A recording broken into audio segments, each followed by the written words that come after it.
Hi, in this video I will show you how to use shared inbox for multiple WhatsApp numbers. Once you connect your WhatsApp numbers, you can go to the Chats tab and you will be able to see all of your chats from your connected WhatsApp numbers. Here, you can choose some of your chats and assign to a particular team member. You can also choose your chats and apply labels. You can apply or create your label and update it, and you will see green indication near your chats. You can also apply filter to your chats, and you will see filtered folder in your first tab. In order to create a filter, press the new filter button.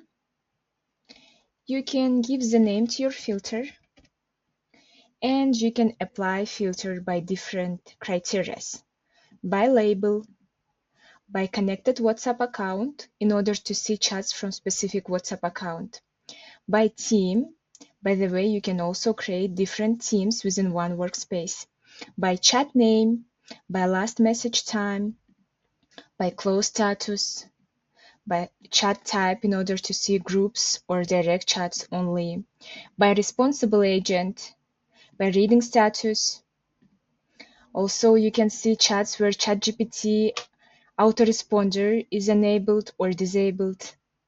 You can see active and inactive chats, and you can see unattended customers. It means chats with empty message history, with whom you don't have any interactions on WhatsApp. Now you can also share this filter with your team and apply it. And once you apply it, it will appear in the first tab here. You can also select all of your contacts from specific filter or choose some of your contacts and send bulk reply. It's like broadcasting on WhatsApp.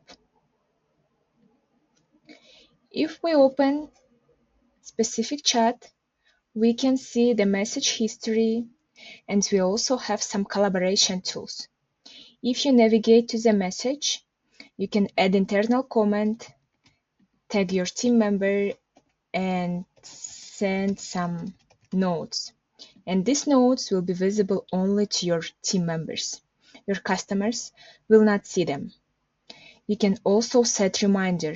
Choose particular day and time, and you will be reminded